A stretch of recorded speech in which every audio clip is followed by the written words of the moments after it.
سورہ البقرہ رکوع نمبر 16 تلاوت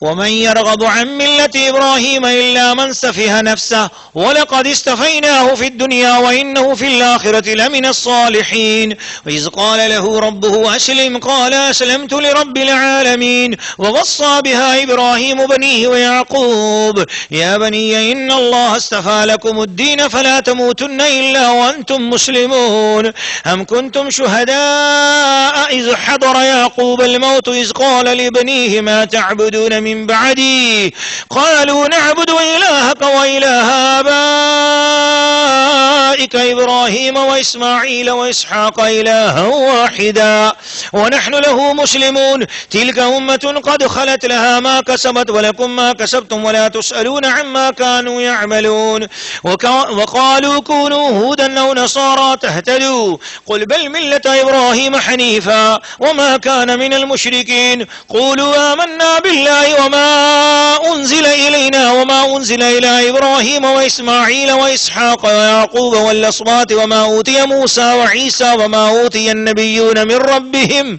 لا نفرق بين أحد منهم ونحن له مسلمون فإن آمنوا بمثل ما آمنتم به فقد اهتدوا وإن تولوا فإنما هم في شقاق فسيكفيكهم الله وهو السميع العليم صبغة الله ومن أحسن من الله صبغة ونحن له عابدون قل أتحاجوننا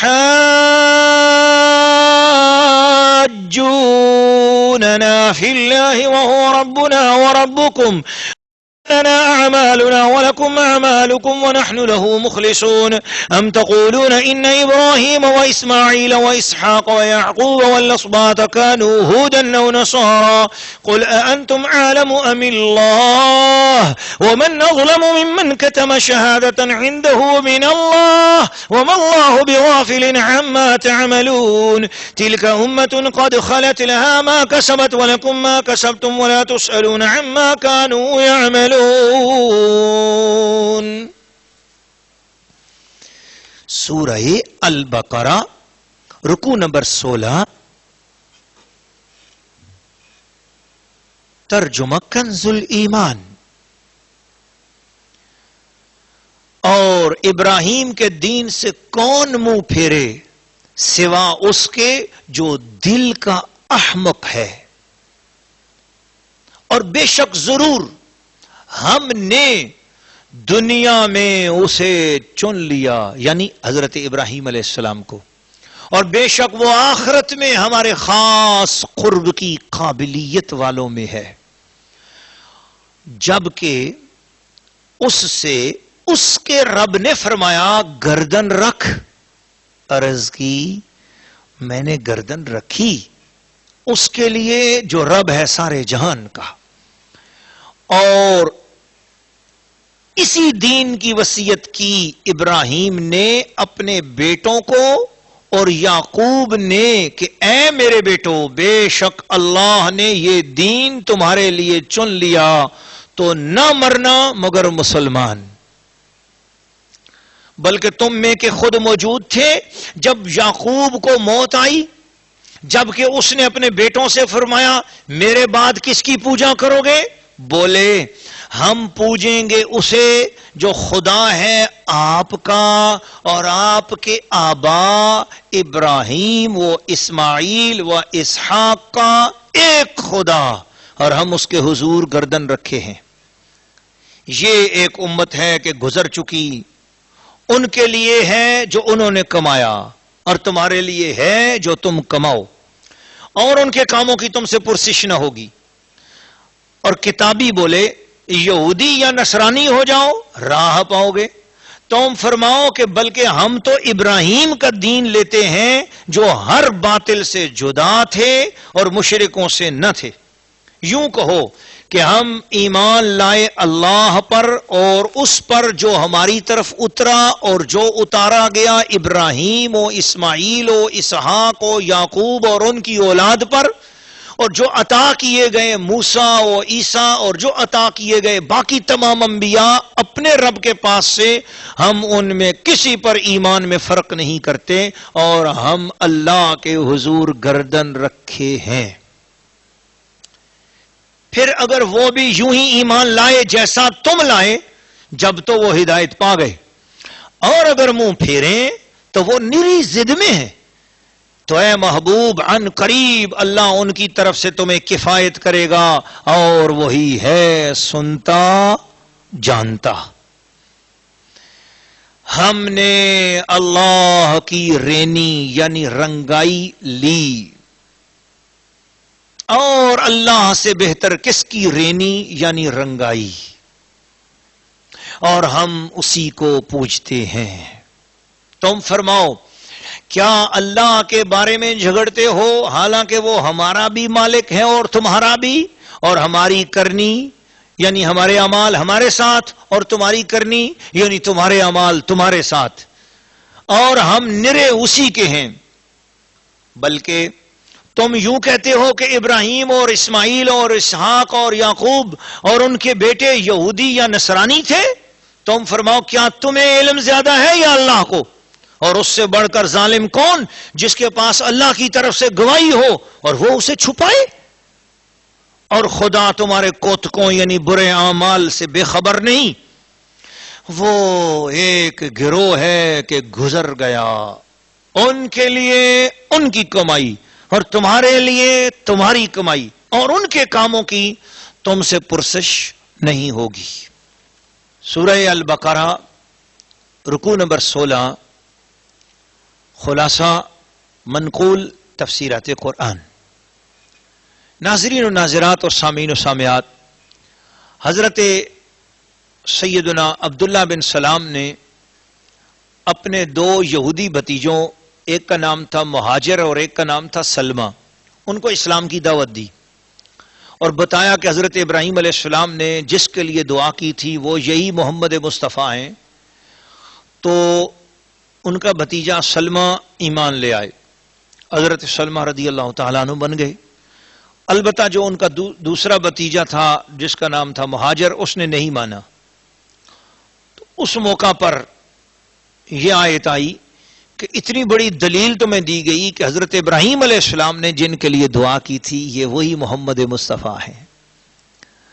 تو آپ کو پتا ہے کہ حضور کی آمد سے پہلے حضور کی دعائے میلاد کی برکت یہ ہوئی کہ برسوں بعد اس دعا کا حوالہ حضرت ابراہیم علیہ السلام نے دیا، تو اس حضرت عبداللہ بن سلام نے وہ حوالہ دیا حضرت ابراہیم علیہ السلام کی اس دعا کا، تو حضرت عبداللہ بن سلام کے اس حوالہ دینے کی برکت سے حضرت سلمہ ایمان لے آئے اور انہوں نے کلمہ پڑھ لیا، لا الہ الا اللہ محمد رسول اللہ۔ اور جبکہ دوسرا بھتیجا مہاجر جو ہے نا اس نے اسلام قبول نہ کیا، تو اس پر یہ آیت نازل ہو گئی، وَمَن يَرْغَبُ عَن مِّلَّةِ إِبْرَاهِيمَ إِلَّا مَن سَفِهَ نَفْسَهُ۔ جو حضرت ابراہیم علیہ السلام کی ملت سے، ان کے دین سے منہ موڑے، وہ دل کا بے وقوف ہے، دل کا احمق ہے۔ تو اس لیے آج اگر جو شخص اسلام کی باتیں سنتا ہے، قرآن کی باتیں سنتا ہے، جو عورت اسلام اور قرآن کی باتیں سنتی ہے وہ نان مسلم ہے اور اس کے باوجود وہ اسلام قبول نہیں کرتی اور اسلام قبول نہیں کرتا ہے، تو اس کا مطلب ہے کہ وہ دل کا بے وقوف ہے۔ بعض لوگ عقلی طور پہ بے وقوف ہوتے ہیں نا، دنیاوی لحاظ سے بے وقوف ہوتے ہیں، اور وہ یعنی ظاہری طور پہ بے وقوف ہوتے ہیں، لیکن وہ لوگ جو حضور صلی اللہ علیہ وسلم کو نہیں مانتے، قرآن کو نہیں مانتے، اسلام قبول نہیں کرتے، وہ دل کے بے وقوف ہیں، وہ اندر سے بے وقوف ہیں۔ یعنی یوں سمجھ لے کہ ان کی بنیاد بے عقلی، بے وقوفی، جہالت، نادانی پر ہے۔ اتنا کچھ سمجھنے کے باوجود بھی وہ اسلام نہیں لاتے۔ آج 1500 سال ہو گیا، کوئی اور نبی اب قیامت تک نہیں آئے گا۔ اب ہدایت کا سرچشمہ اگر ہے قیامت تک کے لیے تو وہ گنبد خضرا، وہ مدینہ شریف ہے۔ آقا دو جہاں نبی اکرم اصل ایمان، جان قرآن، روح قرآن محمد الرسول اللہ صلی اللہ علیہ وسلم ہی ہیں۔ اب اگر ہدایت لینی ہے تو آپ کو حضور کے اصولوں پر عمل کرنا پڑے گا، محمد مصطفیٰ کے طریقے پر چلو گے تو تمہارا اسلام قبول ہوگا، تمہارا ایمان قبول ہوگا، تو تمہیں دنیا اور آخرت میں کامیابی ہوگی۔ حضرت ابراہیم علیہ السلام کی شان تو یہ ہے کہ اذ قال لہ ربہ اسلم، اللہ نے ان سے کہا کہ آپ اسلام لے آؤ، گردن رکھو۔ قال اسلمت، انہوں نے فوراً عرض کیا اسلمت لرب العالمین، میں اپنے رب کے لیے مسلمان ہو گیا۔ ووصى بها ابراہیم، حضرت اسی دین کی وصیت حضرت ابراہیم علیہ السلام نے کی، کہ کس کو کی؟ بنی ہے، اپنے بیٹوں حضرت اسماعیل اور حضرت اسحاق کو، وہ یعقوب، اور اپنے پوتے حضرت یعقوب کو یہی وصیت کی۔ اسلام یہ دین وصیت ہے، یہ دین محبت ہے، یہ وہ دین ہے جو نسبت انبیاء والا دین ہے۔ اسلام کا عقیدہ توحید نسبت انبیاء والا عقیدہ توحید ہے، انبیاء کو چھوڑ کر توحید نہیں ہے، انبیاء کے وسیلے کو چھوڑ کر توحید نہیں ہے، انبیاء کے وسیلے کو تھام کر توحید ہے۔ یہ ہے یا بنی ان اللہ اصطفیٰ لکم الدین فلا تموتن الا وانتم مسلمون، میرے بچوں اللہ نے تمہارے لیے دین اسلام کو قبول پسند کر لیا ہے، تم نہ مرنا مگر مسلمان ہو کر، یعنی مسلمان ہو کر جینا، اور مرنا تو ہر انسان کے ساتھ لگا ہوا ہے، مرنا تو ہے ہی ہے، لیکن کسی اور دین پر نہ مرنا، جب بھی مرنا تو مسلمان ہو کر مرنا۔ اور الحمدللہ مسلمان ادب والے ہیں۔ اور آج یاد رکھنا، ویسے ایک عجیب فتنہ ہے، آج تو طرح طرح کے لوگ اٹھ گئے ہیں جو بے ادب ہیں، گستاخ ہیں، نہ انبیاء کو مانتے ہیں، نہ قرآن مجید کی تعظیم ہے ان کی نظروں میں، بے ادب ہیں، گستاخ ہیں، اور کہتے ہیں کہ ہم مسلمان ہیں۔ تو اس لیے آج ضرورت پڑ گئی کہ نام رکھنے کی، کہ کون سا نام ہے اور کون سا فرقہ ہے، اور فرقہ بتانا پڑتا ہے، ضرورت ہے۔ ورنہ سچی بات یہی ہے، میں نے اپنے پورے تجربے سے الحمدللہ جو دیکھا پوری دنیا میں سب فرقوں کو میں نے الحمدللہ پڑھا ہے، اسٹڈی کی، اسلام کے جو 72 فرقے ہیں ان سب کی اسٹڈی کی ہے۔ اسٹڈی کرنے کے بعد اب ہر فرقہ تو یہی کہتا ہے نا کہ ہم مسلمان ہیں، تو میں سوچنے لگا کہ اسلام کو میں قرآن مجید کے ترجمے اور تفسیر کے مطابق دیکھوں، کون ہے جو قرآن مجید کے مطابق بالکل صحیح، قرآن اور سنت کے مطابق صحیح فرقہ ہو، وہ کون سا ہے۔ میں نے بہت اسٹڈی کی، اور بحمدللہ تعالی اللہ کے فضل اور اللہ کے کرم سے آپ کو بتا رہا ہوں کہ حدیثوں کا مطالعہ کرنے کے بعد، قرآن مجید کا مطالعہ کرنے کے بعد، تفسیروں کا مطالعہ کرنے کے بعد، تاریخ کا مطالعہ کرنے کے بعد، عقلی کتابوں کو پڑھنے کے بعد، جدید دانشوروں کی کتابیں لکھی ہوئی پڑھنے کے بعد، قدیم علماء کی کتابیں لکھی پڑھنے کے بعد اس نتیجے پر میں پہنچا کہ قرآن اور سنت کے مطابق آج کے دور میں اگر کوئی صحیح معنی میں بالکل قرآن اور سنت کے مطابق اگر کوئی فرقہ ہے تو وہ مذہب حق اہل السنت و جماعت حنفی بریلوی۔ یہ میں آپ کو کھلے دل سے بتا رہا ہوں، میں کوئی تعصب کی بنا پر بات نہیں کر رہا ہوں، کیونکہ ادب اور احترام اس میں ہے۔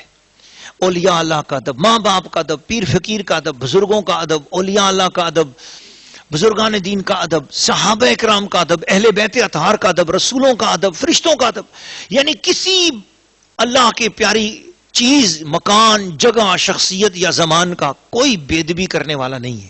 یعنی ان میں اکثر وہ لوگ ہیں جو ادب کرنے والے ہیں۔ اللہ پاک اپنے حبیب کے صدقے آج میرے اس زمانے کے مطابق ان کا یہی نام ہے۔ اللہ کرے یہی نام، یہی برکتیں، یہ رحمتیں قیامت تک اسی طرح چلتی چلی جائیں، اور یہ برکتیں اور یہ رحمتیں ہمارے ساتھ ہمیشہ ہمیشہ تک رہیں۔ تو یہ نسبتوں والا دین ہے۔ اللہ پاک نام لے رہا ہے نبیوں کے، اس نبی کا دین، اس نے اس کو وصیت کی، وہ بیٹے کو وصیت کی، پوتے کو وصیت کی۔ تو یہ سلسلہ نسب اور شجرہ نسب اور شجرہ طریقت کی باتیں آ رہی ہیں۔ ام کنتم، آگے ایک دم اللہ پاک نے بات کو ایک اور رنگ میں ارشاد فرمایا، ام کنتم شہداء اذ حضر یعقوب الموت، جب حضرت یعقوب علیہ السلام کو، اسرائیل علیہ السلام کو جب ان کو وصال ہو رہا تھا، ان کے وصال اقدس، ان کی وفات کے وقت تم موجود تھے؟ اب اللہ فرما رہا ہے کہ وہ تو موجود نہ تھے، لیکن میں تمہیں بتاتا ہوں کیا ہوا اس زمانے کو۔ یہ کیسے پتا چلا؟ ہمیں اللہ بتا رہا ہے، ہمیں کیسے پتا چلا؟ ناظرین و ناظرات، یہی پر زمانوں پہلے کی بات ہے۔ حضرت یعقوب علیہ السلام کا وصال حضور علیہ السلام کی اوپر یہ قرآن اترنے سے پہلے، یا حضور علیہ السلام کے زمانے اقدس مبارک سے کم و بیش بھی 3500 سال پہلے کا زمانہ ہے۔ اب مجھے بتاؤ، 3500 سال پہلے حضرت یعقوب علیہ السلام کا وصال ہو رہا ہے، کون دیکھنے والا؟ حضور صلی اللہ تعالیٰ علیہ وسلم وہ بتا رہے ہیں، قرآن بتا رہا ہے، قرآن نے حضور کو سب سے پہلے بتایا، اور حضور نے قرآن ہمیں بتایا، پوری امت کو پتہ چلا۔ تو اس کا مطلب یہ ہوا کہ یہ غیب کی خبر پچھلے زمانے کی اللہ نے اپنے محبوب کو عطا کی، تو قرآن یہ غیب کی خبریں عطا کرتا ہے۔ اس وقت اللہ فرما رہا ہے کہ حضرت یعقوب علیہ السلام نے کیا کیا، اذ قال لبنیہ ما تعبدون من بعدی، آپ نے اپنے وصال کے وقت اپنے بچوں کو اکٹھا کیا۔ حضرت یعقوب علیہ السلام نے، حضرت یوسف بھی آگئے، بنیامین بھی آگئے، اسباط باقی 10 بچے وہ بھی آگئے، سب علماء اور سب اولیاء اللہ وہ سب آگئے۔ ما تعبدون من بعدی، میرا ایک ہی سوال ہے، مجھے بتاؤ میرے بعد تم کس کی پوجا کرو گے؟ بتاؤ میرے بعد تم کس کی بندگی کرو گے؟ قالو، وہ سارے صاحبزادے آپ کے بولے، اسباط بھی بولے، ان کے صاحبزادے اور بیٹے اولادیں بھی بولی، پوتے بھی بولے، بیٹے بھی بولے. حضرت یعقوب کے سامنے حضرت اسحاق، حضرت یعقوب علیہ السلام کے سامنے حضرت یوسف علیہ السلام بھی بولے، حضرت یعقوب علیہ السلام سے حضرت بنیامین نے بھی کہا، سب نے مل کر کہا کیا؟ قالوا نعبد، ہم اس اللہ کی بندگی کریں گے، الہ کا، جو آپ کا الہ ہے. ناظرین و ناظرات، یہ نسبت والی بات ہو رہی ہے. وہ کہہ دیتے تھے ہم اس رب کی بندگی کریں گے جو آسمان اور زمین کا خالق ہے، تو بات سچی تھی، کہہ دیتے. وہ کہہ دیتے نا کہ ہم اس رب کی بندگی کریں گے جو پہاڑوں کا پیدا کرنے والا ہے، سورج کا پیدا کرنے والا ہے. نہیں، انہوں نے کیا کہا؟ نعبدو الہ کا، حضور جو آپ کا خدا ہے ہم اس کی بندگی کریں گے. تو اس کا مطلب یہ ہوا نسبت کا اظہار کیا ان بچوں نے، ان بیٹوں نے. اور اللہ وہی بات قرآن میں بیان کر کے ہمیں بتا رہا ہے کہ لوگوں، میرا خدا ہونا اگر تم قبول کروانا چاہتے ہو میری توحید، تو کسی نبی کے وسیلے سے میری بارگاہ میں اس توحید کو لے کے آؤ. اللہ بے شک آسمان کا رب ہے، زمین کا رب ہے، سورج چاند ستاروں کا رب ہے، خلق کائنات کی ہر چیز کا رب ہے، لیکن اسے رب ہونے میں خوشی اس وقت اس بندوں کی زبان سے سن کر خوشی ہوتی ہے کہ جب اس کو یہ کہا جائے کہ اللہ وہ جو محمد کا رب ہے. سبحان اللہ. یہیں میں امام ابو منصور ماتوریدی رحمۃ اللہ تعالی علیہ کا وہ عقیدہ آپ کے سامنے رکھ رہا ہوں جس کی بنا پر ہم اہل سنت و جماعت ماتوریدی ہیں عقیدے کے لحاظ سے. ہم اشاعرہ نہیں ہیں. اشاعرہ کیا کہتے ہیں؟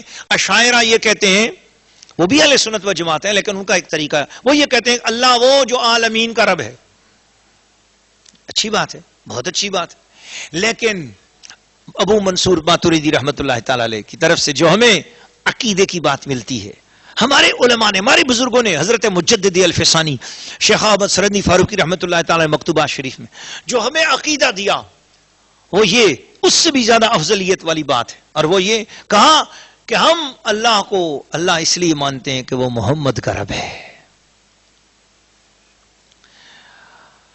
فرمایا کہ ہم آپ کے خدا کو کی بندگی کریں گے اور آپ کے جو آباء ہیں یعنی ابراہیم علیہ السلام، اسماعیل علیہ السلام اور اسحاق علیہ السلام، ہم ان کے خدا کی پوجا کریں گے. الہًا واحدا، وہ الہ ایک ہی الہ ہے. وَنَحْنُ لَهُ مُسْلِمُونَ، ہم اسی کے حضور مسلمان ہیں. فرمایا تِلْكَ أُمَّةٌ قَدْ خَلَتْ لَهَا مَا كَسَبَتْ وَلَكُمْ مَا كَسَبْتُمْ وَلَا تُسْأَلُونَ عَمَّا كَانُوا يَعْمَلُونَ. یہ ایک امت ہے جو گزر چکی، اس کے لیے ہے جو انہوں نے کمایا اور تمہارے لیے ہے جو تم کماؤ. وَلَا تُسْأَلُونَ عَمَّا كَانُوا يَعْمَلُونَ، ان کے کاموں کی تم سے پرسش نہیں ہوگی. یہاں ایک قرآن مجید نے اہم بات کہی، اور یہ آج کل کے یہودیوں، عیسائیوں، نان مسلم، اصل میں دنیا میں اہل کتاب یہ دو ہی تو ہیں، باقی تو کوئی اہل کتاب نہیں ہے، باقی تمام نان مسلم ہیں. نان مسلم کو تو چاہیے یہی کہ وہ تو اسلام قبول کر لیں اور کلمہ پڑھ لیں، لا الہ الا اللہ محمد رسول اللہ، اسلام میں داخل ہوں. ان کا سوائے اس کے اور نجات کا کوئی رستہ نہیں ہے. اہل کتاب کے لیے بس ایک رستہ رہتا تھا اس بات کا کہ ان کے پاس اگر اصل کتاب تورات موجود ہوتی اور اصل کتاب انجیل موجود ہوتی تو عیسائی اور یہودی اس اصل کتاب کے مطابق عمل کرتے، تو ان کے لیے کوئی گنجائش تھی. مگر وہ گنجائش بھی اب ختم ہو گئی جب انہوں نے گستاخی کی. اس لیے کہ وہ حدیث پاک بھی آتی جب حضرت عمر فاروق رضی اللہ تعالیٰ عنہ کے ہاتھ میں تورات شریف کے کوئی نسخے دیکھ کر حضور علیہ الصلوۃ والسلام کو طرح جلال آیا. آپ نے فرمایا کہ اے عمر کیا چیز ہے؟ عرض کیا کہ حضور یہ موسیٰ علیہ السلام پر اترنے والی تورات کے کچھ کاغذات ہیں. حضور صلی اللہ تعالیٰ علیہ وسلم نے فرمایا کہ لو کان موسیٰ حیا ما وسعہ الا اتبعنی، اگر آج موسیٰ علیہ السلام بھی زندہ ہوتے تو ان کے لیے بھی سوائے اس کی اور کوئی گنجائش نہ ہوتی کہ وہ بھی اسلام قبول کرتے، میری اتباع میں رہتے، وہ میرے پیچھے چلتے. وہ تو جب موسیٰ علیہ السلام کو حضور کے پیچھے چلنے میں کوئی آر نہ ہوتی اور چلتے، عیسیٰ علیہ السلام حضور کے پیچھے چلتے اور چلنے کی آرزو کرتے رہے، اور آج قیامت سے پہلے انشاءاللہ العزیز حضرت عیسیٰ علیہ السلام جب زمین پر اتریں گے تو وہ حضور کے امتی ہونے کی حیثیت سے اور دین کا ایک امام ہونے کی حیثیت سے تشریف لائیں گے. تو آج دنیا بھر کے عیسائیوں اور یہودیوں کے لیے بھی سوائے اس کے اور کوئی راستہ نہیں ہے نجات کا کہ وہ بھی کلمہ پڑھیں اور اسلام قبول کر لیں اور کہیں لا الہ الا اللہ محمد رسول اللہ. اور میں تمام یہودیوں اور تمام عیسائیوں اور دنیا بھر کے تمام نان مسلم سے میں یہ کہہ رہا ہوں، انٹرنیٹ کے ذریعے آپ سن رہے ہو اپنے اپنے گھروں میں بیٹھ کر، کہ ڈرو اس وقت سے کہ تمہاری موت آئے گی، مرنے کے بعد تمہارے یہ کوٹھیاں، یہ مکانات، یہ جائیدادیں، یہ بال بچے، یہ تمہاری دولتیں، یہ تمہارے دوست کوئی کام نہیں آئے گا تمہارے. یہ فقیر آپ کو یہ التجا کر رہا ہے اور سمجھا رہا ہے، سمجھ جاؤ کہ تمہاری نجات اسلام قبول کرنے میں ہے. قبر، جب آپ قبر میں پہنچ جاؤ گے، 2 گز زمین کے نیچے پہنچ جاؤ گے نا، تو وہاں تمہارا کوئی بھی یہ تمہارے سارے فلسفے بکھر جائیں گے اور وہاں ایک لو آئے گی، ایک روشنی آئے گی اور دکھایا جائے گا محمد مصطفیٰ کو. پوچھا جائے گا بتاؤ ان کے بارے میں کیا کہتے تھے. اگر آج آپ یہاں گستاخیاں کرتے ہو تو قبر کے اندر کون تمہیں بچانے آئے گا وہاں پر؟ تو اس وقت اگر گستاخی کی تو بولو گے، آپ کیا جواب دو گے؟ ہم آپ کو بتاتے ہیں. آپ کو کوئی نہیں، دنیا آپ کے پاس کوئی سسٹم ہی نہیں ہے جو آپ بتا سکو کہ بھئی ہم قبر میں کیا جواب دیں گے. لیکن ہمیں حضور نے بتا دیا ہے کہ تم کافرو، گستاخو، تم مرو گے، تمہیں جب میری تصویر دکھائی جائے گی تو تم اس وقت کیا بولو گے؟ ہمارے غیب دان نبی نے ہمیں تمہارے بارے میں بھی بتا دیا ہے. ہم انشاءاللہ ادب کرنے والے لوگ، ہم انشاءاللہ ہمارے بزرگوں نے ادب کرنا سکھایا، ہم کیا بولیں گے ہمیں بھی حضور نے بتا دیا ہے. لیکن تم گستاخ اور بے ادب، قرآن کے گستاخ، نبی پاک کے گستاخ، صحابہ کے گستاخ، اولیاء اللہ کے گستاخ، اہل بیت اطہار کے گستاخ، تم جو بولو گے نا وہ تمہارا جواب بھی ہمیں حضور نے بتا دیا. تم قبر میں کیا بولو گے اور کیا بولو گے؟ سنو میں بتاتا ہوں. حضور نے فرمایا جس وقت قرآن کے گستاخ سے، اسلام کے گستاخ سے، نبی پاک کے گستاخ سے، اللہ کے منکر سے قبر میں پوچھا جائے گا بتا یہ کون ہے، حضور کی تصویر دکھا کر. اب اس سے پوچھا جائے گا بتا اللہ کون ہے، جواب نہیں دے سکے گا. بتا تیرا رب کون ہے، جواب نہیں دے سکے گا. تیرا دین کیا، جواب نہیں دے سکے گا. آخر میں حضور کی تصویر دکھائی جائے گی، اللہ کے پیارے محبوب کا جلوہ کرایا جائے گا، حضور کی خود زیارت ہوگی، دیکھے گا، بتایا جائے گا بتا ان ہستی کے بارے میں تو دنیا میں کیا کہتا تھا، تو کیا کہتی تھی، گستاخ عورت، گستاخ مرد. اب وہ بولے گا ہاں ہاں لا ادری انا اقول ما یقول الناس، ہائے افسوس میں نہیں جانتا، بس میں بھی وہی کہتا تھا جو اور لوگ کہہ بیٹھتے تھے. اپنی بات دوسرے لوگوں کے سر پہ تھوپے گا اس نور کے پیکر کو دیکھ کر. فرشتے کہیں گے ہمیں معلوم تھا کہ تو یہی بولے گا، دیکھ اب تیرا کیا انجام ہوتا ہے. پہلے جنت کی کھڑکی کھول کر دکھائی جائے گی، دیکھ اگر تو ان کو مان لیتا تو یہ جنت تھی، اسے اور حسرتوں میں ڈالا جائے گا. پھر اچانک جنت کی کھڑکی بند کر کے دوزخ کی کھڑکی کھول دی جائے گی اور کہا جائے گا دیکھ اب قیامت تک تجھے اس جہنم میں رہنا ہے. پھر فرشتہ اسے مارے گا اور اس کے اندر اپنے پنجے گاڑے گا اور زمین کے نیچے اس کی لاش چلی جائے گی اور اس کے بعد اس کی لاش کے ٹکڑے ٹکڑے کرے گا اور پھر اس کو دوبارہ جوڑے گا، پھر روح پھونکے گا، پھر زندہ کرے گا. اسی طرح اس کے مرنے اور اس کی چیخیں بلند ہوتی رہیں گی، سوائے انسانوں اور جنوں کے ہر چیز کو ان کی چیخوں کی آواز آتی ہے. تو گستاخو اس وقت سے ڈرو، نبی پاک کو نہ ماننے والوں اس وقت سے ڈرو، قرآن کا انکار کرنے والوں اس وقت سے ڈرو. ماں کا پاس نہیں ہوگی، باپ پاس نہیں ہوگا، پاپا ڈیڈی کام نہیں آئیں گے، فرینڈ کام نہیں آئیں گے، تیری بوائے فرینڈ گرل فرینڈ تیرے کام نہیں آئے گی. اٹھ کیوں غفلت میں پڑا ہے؟ میرے نبی پاک کے دامن میں آ جا، کلمہ پڑھ لے، اسلام کے مطابق زندگی بسر کر لے. انشاءاللہ اس دنیا میں بھی اسلام تیرا ساتھ دے گا، قبر میں بھی اسلام تیرا ساتھ دے گا، رسول پاک تیرے ساتھ ہوں گے انشاءاللہ. اور چھوٹے موٹے گناہ ہوں گے، غلطیاں ہوں گی، حضور تیری شفاعت کرا دیں گے اور انشاءاللہ العزیز ادھر بھی بیڑا پار اور ادھر بھی بیڑا پار.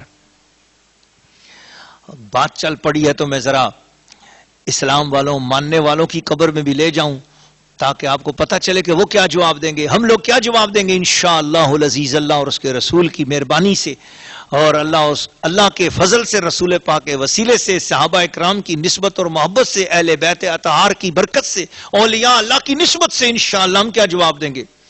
جس وقت وہ کہے گا کہ من ربو کا، تیرا رب کون ہے، انشاءاللہ ہم یہ جواب دیں گے ربی اللہ الذی لا الہ الا ہو. ہمارا رب وہ اللہ ہے جس کے ساتھ کوئی شریک نہیں، وہی ہمارا رب اللہ ہے. پھر پوچھا جائے گا ما دینوں کا، تیرا دین کیا ہے؟ ہم جواب دیں گے انشاءاللہ اللہ کے فضل سے، رسول پاک کے وسیلے سے، دینی الاسلام، ہمارا دین اسلام ہے۔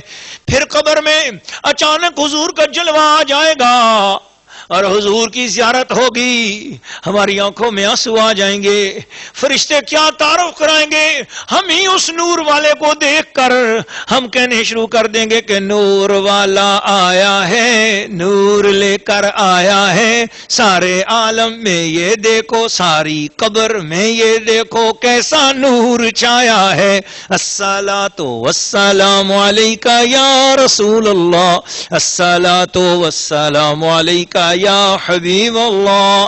اس محبت سے، اس پیار سے اور اس عقیدت سے ہم بارگاہ رسالت میں عرض کریں گے۔ اچھا یہ تو ہمارا گمان ہے نا، لیکن آؤ اس سوچ ہے، خیال ہے، لیکن میں تھوڑا سا کچھ گزرے ہوئے لوگوں کے مزاروں میں آپ کو لے کر جانا چاہتا ہوں، ان کی قبروں میں آ جاؤ میرے ساتھ، میں آپ کو اب قبروں کے اندر کی سیر کراؤں، چلو میرے ساتھ، میں لے کر آپ کو چلتا ہوں حضور صلی اللہ علیہ وسلم کے ایک صحابی حضرت حسان بن ثابت کی قبر میں۔ آؤ، اور یہی فرشتے آئے اور فرشتوں نے یہ سوال کیا اور حضور کی جلوہ مبارکہ کی زیارت کرائی اور کہا بولو ان کے بارے میں کیا کہتے تھے۔ یہ صحیح حدیثوں میں یہ بات آتی ہے، میں جو آپ کو بات کر رہا ہوں نا، یہ کوئی قصے کہانی کی بات نہیں ہے، صحیح مستند احادیث میں، بخاری شریف میں، مسلم شریف میں، ترمذی میں، ابن ماجہ میں، تمام احادیث کے اندر یہ باتیں موجود ہیں۔ کیا کہ یہ سوال ہوگا اور قبر کے اندر اس طرح حضور کی زیارت کرائی جائے گی۔ تو یہ تیسرا سوال ہوگا ما کنت تقول فی حق هذا الرجل محمد صلی اللہ علیہ وسلم، یہ الفاظ موجود ہیں اور اس میں الفاظ آگے پیچھے ہیں، لیکن مفہوم یہی ہے۔ حضور علیہ الصلوۃ والسلام کے حوالے سے سوال ہوگا۔ جب یہ سوال ہوگا تو حضرت حسان ابن ثابت کی قبر میں ہم پہنچ گئے، ان کے مزار شریف میں، ان سے پوچھا گیا آپ کیا کہتے تھے ان کے بارے میں؟ حسان بن ثابت عرض کرنے لگیں گے کہ میں تو یوں کہتا تھا وَأَحْسَنُ مِنْكَ لَمْ تَرَ قَطُّ عَيْنِي،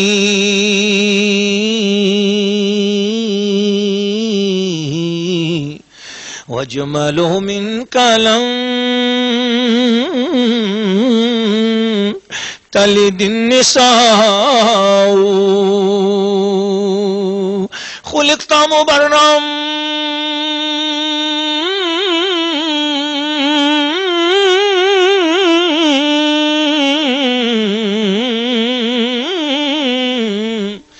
من كل عيب كأنك قد خلقت كما تشاء۔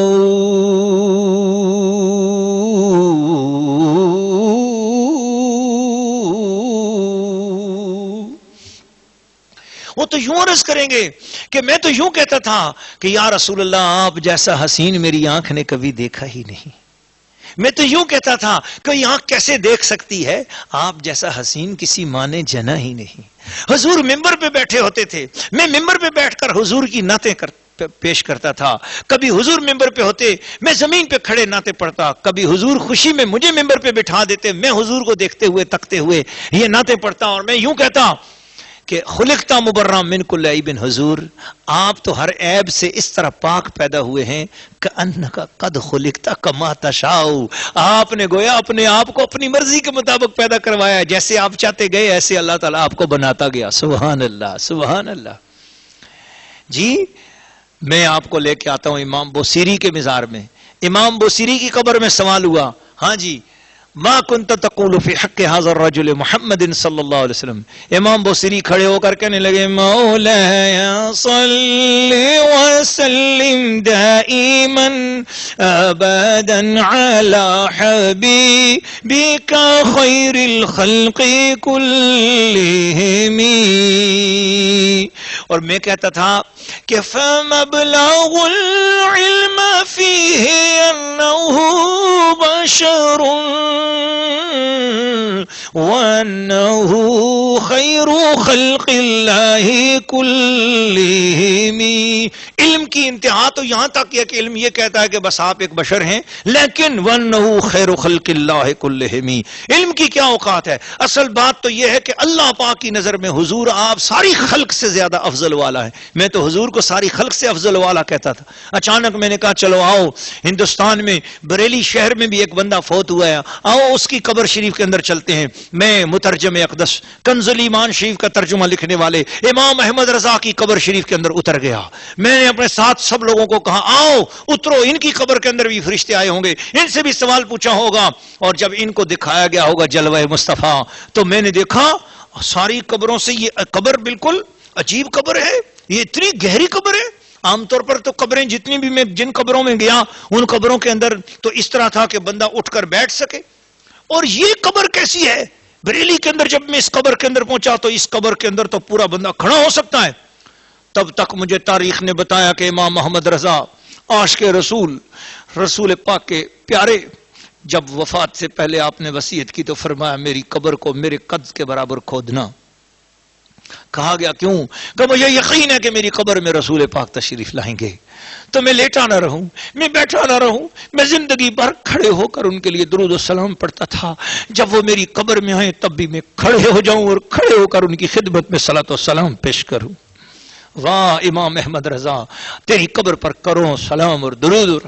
تو جب وہ گھڑی آئی ہوگی تو کیا کیا ہوگا؟ کہا میں دنیا سے کہتا تھا کھڑے ہو کر سلام پڑھو، میں نے اس لیے اپنی قبر اتنی گہری کروائی ہے. آج جب میری قبر میں حضور تشریف لے آئے تو کھڑے ہو کر پڑھا مصطفیٰ جان رحمت پہلا کھو سلام شمع بز میں ہدایت پہلا کھو سلام. بھئی فرشتوں نے کہا کہ آپ کہتے کیا تھے حضور کے بارے میں؟ سوال تو یوں ہے ما کنت تقول فی حق حاضر کنت، اس وقت کیا کہتے تھے؟ تو فرمایا میں یوں کہتا تھا سب سے اولا ہمارا نبی، سب سے بالا ہمارا نبی. محبت والوں میں بات کو یہیں پر روکتا ہوں. یہ انہی ایسی ہستیوں کا یہ ترجمہ ہے جو ہم آپ کو سنا رہے ہیں. اب آپ سنو، قرآن مجید فرقان حمید کا ترجمہ کوئی عربی جان کر لینا یہ کمال نہیں ہے. قرآن مجید کا ترجمہ عربی جان کر کرنا یہ قرآن مجید کی لینگویج کی ضرورت ضرور ہے، مگر قرآن مجید کے لیے صاحب قرآن کی تعظیم کا جاننا یہ ترجمے کے لیے ضروری شان ہے، روح ہے، جان ہے. یعنی قرآن مجید کے ترجمے کے لیے عربی کا جاننا اگر بدن ہے تو محمد عربی کی تعظیم کا جاننا اس کی روح ہے، اللہ تعالی کی عظمت کا جاننا اس کی جان ہے.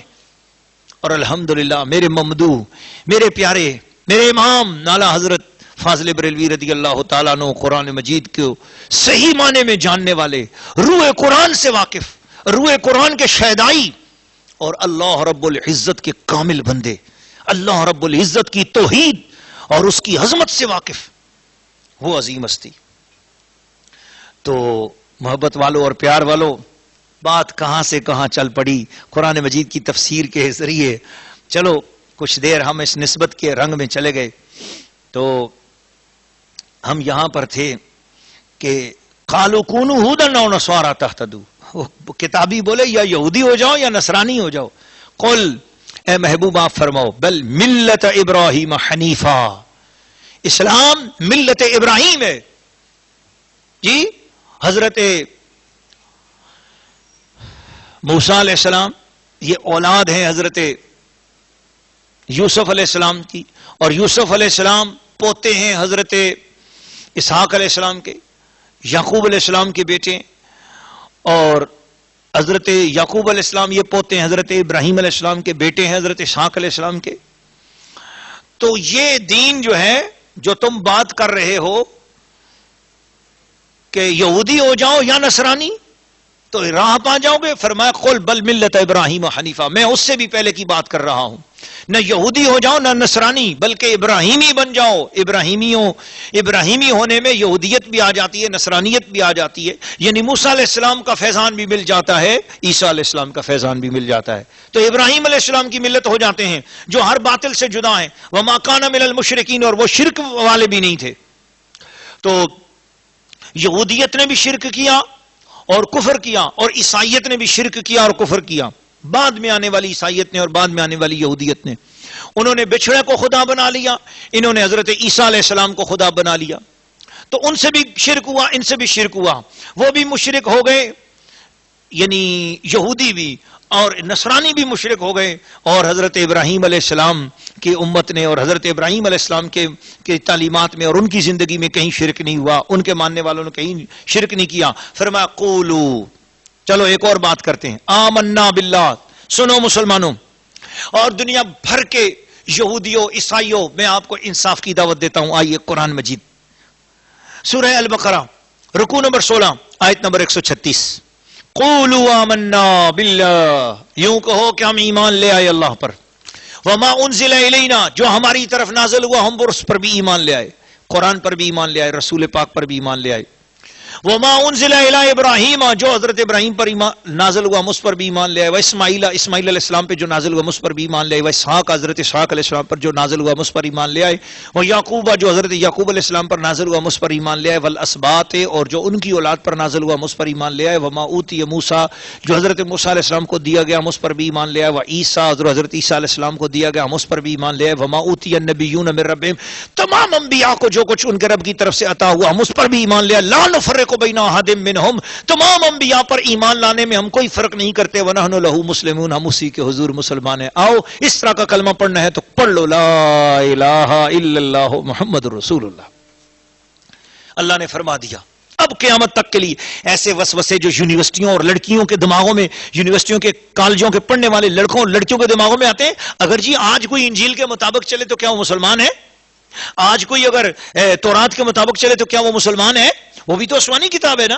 اگر آج کوئی انبیاء کو مان لیتا ہے بس وہ مسلمان کو یا قرآن کو نہیں مانتا تو کیا وہ مسلمان ہے؟ نہیں، سنو، اپنے دماغ کو ٹھیک کر لو، اپنی سوچوں کو درست کرو۔ قرآن مجید فرقان حمید آیت نمبر سورہ البقرہ رکوع نمبر 16 آیت نمبر 137، آیت نمبر 137 سن لو۔ فَإِنْ آمَنُوا، اے نبی اگر تمام کے تمام دنیا والے اور اہل کتاب اور تمام نان مسلم اگر اس طرح ایمان لے آئیں، بے مثل ما آمنتم بہی، جس طریقے سے تم ایمان لے کے آئے ہو، یعنی صحابہ کرام ایمان لے کے آئے ہیں، اہل بیت اطہار ایمان لے کے آئے ہیں، فقد اہتدوا، پھر وہ ہدایت پا جائیں گے، وَإِن تَوَلَّوْا، اور اگر انہوں نے اس طرح ایمان نہ لایا اور اپنے من گھڑت کوئی طریقے اختیار کر لیے، فَإِنَّمَا هُمْ فِي شِقَاقٍ، اس کا مطلب ہے وہ صرف نرے ضدی ہیں اور ہٹ درم ہیں۔ فَسَيَكْفِيكَهُمُ اللَّهُ، اے نبی، اے پیارے محبوب، آپ کو ان قریب اللہ تعالیٰ ان کی طرف سے کفایت کر دے گا، وَهُوَ السَّمِيعُ الْعَلِيمُ، وہ سننے والا ہے، جاننے والا ہے۔ حد کر دی، بچے پیدا ہو رہے ہیں یہودیوں کے عیسائیوں کے، تو ان کے اوپر رنگ ڈال رہے ہیں، بھئی یہ رنگ ڈال رہے ہیں تاکہ پکا یہودی ہو جائے، پکا نصرانی ہو جائے۔ اللہ فرمایا صبغۃ اللہ، یہ رنگ ڈال رہے ہیں، دنیا کے رنگ کی کیا اوقات ہے؟ ایک دوسرے پر رنگ پھینکتے ہیں۔ ہندوؤں میں بھی آج کل ایک خوب پتہ نہیں ہولی ہے دیوالی ہے کوئی ایسی رسم ہے جس کے اندر رنگ پھینکتے ہیں ایک دوسرے پر، اور ان کی دیکھا دیکھی مسلمان بے حیا لڑکے اور لڑکیاں بھی اس طرح کام کرنے لگ گئی ہیں۔ ہولی دیوالی کا موقع آتا ہے اور ایک دوسرے پر بے حیا لڑکیاں، بے حیا لڑکے، دولت مند لڑکے، دولت مند لڑکیاں آج کل ہندوؤں کے اس فیشن کو اختیار کر رہے ہیں، رنگ ایک دوسرے پر پھینکتے ہیں، اور اوپر سے ہماری ٹی وی چینلوں والے بے حیا لوگ بھی اس چیز کو دکھاتے پھرتے ہیں، مسلمانوں کے اسلام کا مذاق اڑاتے ہیں۔ شرم نہیں آتی ان لوگوں کو، چینلوں والوں کو بھی شرم نہیں آتی اور حیا نہیں آتی، اور ان لوگوں کو بھی حیا اور کا جنازہ نکل گیا ان لوگوں کا کہ ہندوؤں کی رسموں میں شریک ہوتے ہیں، شرم نہیں آتی۔ مشرکوں، کافروں، گندوں، پلیتوں، خبیثوں کی نجس رسموں کو اختیار کرتے ہو، شرم کرو مسلمانوں، کیا ہو گیا تمہیں؟ صبغۃ اللہ، چھوڑو ان رنگوں کو، آؤ اللہ کا رنگ اختیار کرو، اللہ کا رنگ اختیار کرو۔ وَمَنْ أَحْسَنُ مِنَ اللَّهِ صِبْغًا، اللہ کے رنگ سے زیادہ اچھا رنگ کس کا ہے؟ وَنَحْنُ لَهُ عَابِدُونَ، کہہ دو اے اللہ ہم تیرے حضور بندگی میں جھکے ہوئے ہیں۔ یہ بے حیائیاں چھوڑو، یہ دنیا کے رسم و رواج کو چھوڑو، آؤ محمد مصطفیٰ کی صاف ستھری شریعت پر چلو۔ محمد مصطفیٰ کے پاک طریقے پر چلو، باحیا طریقے پر چلو. یہ چند روزہ زندگی کی عیش و عشرت ہے، اس سے منہ موڑ لو، اللہ بھی راضی ہوگا اور اللہ کا محبوب بھی راضی ہوگا. اپنے آپ کو اسلام کے طریقے کے مطابق رکھو. اللہ تعالیٰ مجھے اور آپ سب کو دین اسلام کی یہ برکات عطا فرمائے. فرمایا اے محبوب اگر اتنی باتیں سن کر، اتنی واضح باتیں سن کر پھر بھی یہ جھگڑے، قل پھر آپ فرما دو اتحاجوننا فی اللہ، اللہ کے بارے میں جھگڑا کرتے ہو. وَهُوَ رَبُّنَا، اللہ تمہارا بھی رب ہے. وَرَبُّكُمْ، ہمارا رب ہے اور تمہارا بھی رب ہے. وَلَنَا أَعْمَالُنَا، ہمارے عمل ہمارے ساتھ. وَلَكُمْ أَعْمَالُكُمْ، تمہارے عمل تمہارے ساتھ. وَنَحْنُ لَهُ مُخْلِصُونَ، ہم اسی کے حضور مخلص ہو کر حاضر ہیں. اور پھر وہی بات کرنے کے بعد ارشاد فرمایا کہ وہ امت گزر گئی اور ان کے لیے ان کے کام، تمہارے لیے تمہارے کام. تم سے یہ نہیں پوچھا جائے گا کہ انہوں نے کیا کیا ہے. لیکن مفسرین کرام نے یہ بھی فرمایا ہے کہ آیات جہاد کی وجہ سے یہ بات جو ہے یہ احکامات اٹھ گئے ہیں. اب یہ نہیں کہ بھی تم اپنا کام کرو اور ہم اپنا کام کریں، نہ. یہ بھی بات یاد رکھیں. تفسیر کے آخر میں مجھے بات یاد آ گئی تو میں نے کہا میں چلو یہ بھی بات آپ کی خدمت میں پیش کر دیتا ہوں. پہلے پارے کا آخری رکوع ہے یہ، تو میں یہ دو کلمات میں بس اپنی بات کو سمیٹتا ہوں کہ یہ نہیں ہے کہ اب آپ یہ کہو کہ جی بس تمہارے لیے تمہارے کام تم جو کرتے ہو کرو، نہ. حضور علیہ السلام نے ارشاد فرمایا من رأى منکم منکرا، تم میں سے کوئی شخص بھی دین اسلام کے خلاف کوئی بات بھی کہیں دیکھے، شریعت کے خلاف کوئی بات دیکھے، دین اسلام کے خلاف کوئی بات دیکھے، اللہ کی توحید کے خلاف کوئی بات دیکھے، شرک ہوتا ہوا کہیں دیکھے، کہیں گستاخی ہوتے ہوئے دیکھے، قرآن مجید کی بے ادبی ہوتے ہوئے دیکھے، من رأى منکم منکرا، جو بھی اسلام نے جن چیزوں سے منع کیا وہ چیزیں کہیں ہوتے ہوئے دیکھے، کسی کو ایسا کرتا ہوا دیکھے، مسلم معاشرہ ہو یا کہیں بھی، فَلْيُغَيِّرْهُ بِيَدِهِ، اس کا کام ہے کہ اس برائی کو اپنے ہاتھ کی طاقت سے روک دے، بدل دے، اسے نیکی میں بدلے. کوئی شراب پی رہا ہے تو اس کی اچھے طریقے سے تبلیغ کر کے اسے سمجھائے پہلے کہ شراب بری چیز ہے، رک جاؤ اس سے. اور جب نہ رکے تو سختی کے ساتھ مسلمان اور کلمہ پڑھنے والا شرابی ہو تھپڑ مار دو، اس کو سمجھاؤ، اس کو گلے سے پکڑو، ڈانٹو، ڈپٹو. تمہارا بھتیجا ہے تو روکو، بھانجا ہے تو ماموں پر فرض ہے روکے اس کو، بھتیجا ہے تو چاچے پہ فرض ہے، بیٹا ہے تو باپ پہ فرض ہے، بیٹی ہے تو ماں پہ فرض ہے. اپنی مرضی سے مت زنا سیکھو. جب تم نے کلمہ پڑھ لیا ہے تب تمہاری مرضی کے مطابق زندگی نہیں ہوگی، اب محمد مصطفیٰ کی مرضی کے مطابق زندگی ہوگی، اس طرح زندگی گزارنی ہوگی تم نے. اس لیے روک. تو یہ بھی نہیں ہے کہ تم اپنی مرضی سے کرتے جاؤ اور ہم اپنی مرضی کا. اس آیت کا مطلب ایسا نہیں ہے. دراصل یہ آیت ان لوگوں کو تنبیہن بات کی گئی، پھر جس وقت اسلام کا غلبہ ہو گیا تو پھر یہ فرما دیا گیا کہ اب دین اسلام کو جو ہے نا وہ غالب کیا جائے، دین کا اصول تبلیغ بتایا جائے، لوگوں کو سمجھایا جائے کہ لوگوں یہ دین ہے اور اس کے مطابق زندگی گزارو، اور جس طرح تم کر رہے ہو یہ غلط ہے اور اپنے آپ کو ٹھیک کرو اور اسلام میں آ جاؤ. تو آج ہم مسلمانوں نے دراصل تبلیغ چھوڑ دی اور ہم کا جو کر رہا ہے ٹھیک ہے وہ اپنی قبر میں جائے گا. خبردار، بھیگی بلی مت بنو. اپنے معاشرے کے اندر دیکھو ادھر ادھر کیا کوئی غلط کام ہو رہا ہے تو اس کو روکو، سمجھاؤ، اور یہ سمجھانا اللہ تعالیٰ کو راضی کرے گا. جب مسلمان تماشا دیکھیں اور سمجھائیں گے نہیں تو مسلمانوں پر بھی عذاب آئے گا اور دوسروں پر بھی عذاب آئے گا. اللہ تعالیٰ ہمیں دین کی تبلیغ صحیح طریقے سے کرنے کی توفیق عطا فرمائے. اور فرمایا فَإِن لَّمْ يَسْتَطِعْ، اگر کسی کو اپنے ہاتھ سے اس برائی کو روکنے کی طاقت نہیں ہے، فَبِلِسَانِهِ، اس کو چاہیے کہ وہ زبان کے ذریعے سمجھائے، یہ تبلیغ کرے. اسی لیے میں آپ کو میرے لہجے میں کہیں ڈانٹ ڈپٹ بھی نظر آتی ہوگی تو میں یہی سوچتا ہوں کہ میرے ہاتھوں میں جان نہیں ہے تو کم از کم اس زبان کے ذریعے تو میں سمجھا سکتا ہوں نا. اور یہ انٹرنیٹ کے ذریعے جائے گا، پوری دنیا دیکھے گی، نہ جانے کہاں کہاں یہ جائے گا، پتہ نہیں کس کے دل پہ چوٹ لگ جائے، پتہ نہیں کون ہے جسے سمجھ آ جائے، ہو سکتا ہے وہ کلمہ پڑھ کے اسلام قبول کر لے تو میری اپنی قبر میں بھی اجالا ہو جائے. اور مجھے کسی سے کوئی ذاتی گلا اور اناد نہیں ہے. میں جو بات کر رہا ہوں اللہ کے پاک کلام سے جو سمجھ رہا ہوں، اولیاء اللہ کی تعلیمات کے مطابق، اپنے بزرگان دین کی ہدایت کے مطابق، جو اولیاء اللہ کے وسیلے سے ہمیں ملا ہے، بزرگوں کے طریقے سے ملا ہے، علماء کرام کی زیر تربیت ملا ہے، جو میرے بزرگوں کے اور میرے مشائخ کرام کے ٹکڑوں سے ملا ہے، ان کے بچے کھچے جو پا کر ہمیں کچھ ملا ہے، ہم اسی سے آپ کی خدمت میں پیش کر رہے ہیں. اس لیے یہ خلاصہ ہے منقول تفسیرات قرآنی کا، اور اس کا ہم نے اپنے اس قرآن مجید کے دورہ تفسیر کے آغاز میں، ابتدا میں اور ڈی وی ڈی کے شروع میں آپ نے دیکھ لیا ہوگا، وہ لکھا ہوا بھی آپ کے سامنے آ رہا ہوگا الحمدللہ۔ تو اللہ پاک کی مہربانی سے ہم زیادہ حوالے نہیں دے سکتے، اس لیے بار بار، تو جتنا ہو سکتا ہے الحمدللہ منقول تفسیر آپ کے سامنے رکھ رہے ہیں۔ تو فرمایا اگر نہ ہو سکے تو اپنی زبان کے ذریعے سمجھائے، فَإِلَّمْ يَسْتَطِعْ، اگر وہ اپنی زبان کے ذریعے بھی نہیں سمجھا سکتا، فَبِقَلْبِهِ، وہ اپنے دل میں تو کم از کم برا جانے نا۔ یہ جو شرابیں پی جا رہی ہیں، یہ جو برے کام کیے جا رہے ہیں، یہ جو غلط کام ہو رہے ہیں، ان کاموں کو روکنے کے لیے کم از کم اپنے دل میں تو برا جانے کہ یہ غلط ہو رہا ہے، یہ جو کچھ ہو رہا ہے ٹھیک نہیں ہو رہا ہے، دل تو کڑے۔ افسوس تو یہ کہ آج اتنا کچھ بری چیزیں دیکھنے کے باوجود دل نہیں کڑتا، ٹی وی پر بہت کچھ بے حیائیاں دیکھتے ہیں، دل نہیں کڑتا، ایک معمول بن چکا ہے۔ دل تو کڑو، دل کو تو کڑو۔ فذالک اضعف الایمان، اس سب سے کمزور ترین ایمان کا درجہ ہے۔ اگر ہمارے پاس یہ کمزور ترین ایمان کا درجہ بھی نہ رہا تو پھر ہمارے پاس کیا رہے گا؟ ہم تو لٹ جائیں گے، برباد ہو جائیں گے۔ مسلمان لڑکیوں، مسلمان لڑکوں، مسلمان عورتوں، مسلمان مردوں، بچوں، بہنوں، بھائیوں، بزرگوں، خدا کا واسطہ ہے جہاں بے حیائی دیکھو تو دل کو نفرت اس کی طرف سے دلایا کرو، کہا کرو یہ غلط ہو رہا ہے، مولا ایسا نہ ہو۔ جہاں کوئی ایسا سین دیکھو، جہاں کوئی ایسا کوئی انٹرنیٹ پہ ایسی کوئی چیز سامنے آ جائے، تب بھی اپنے دل میں برا جانا کرو، استغفار پڑھا کرو۔ کوئی ایسا کلپ آ جاتا ہے سامنے، انٹرنیٹ کھولتے ہوئے، کوئی کمپیوٹر کھولتے ہوئے، ویب سائٹوں میں کوئی ایسی غلط چیزیں آ جاتی ہیں تو فوراً ساتھ پڑھا کرو استغفار، استغفر اللہ، اللہ معاف کر دے، اللہ معاف کر دے، کیا ہماری نظروں نے دیکھ لیا، مولا بچا، رحمت فرما، فضل فرما۔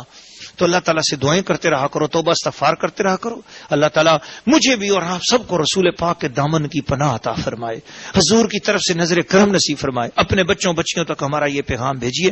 اللہ تعالیٰ میری اور آپ سب کی اصلاح فرمائے، اور ہم سب کی آخرت، ہمارا سب کا جینا مرنا رسول پاک کے سائے میں فرمائے، غوث پاک کا فیضان عطا فرمائے، ادب والا ہو کر زندہ رکھے اور ادب والا ہو کر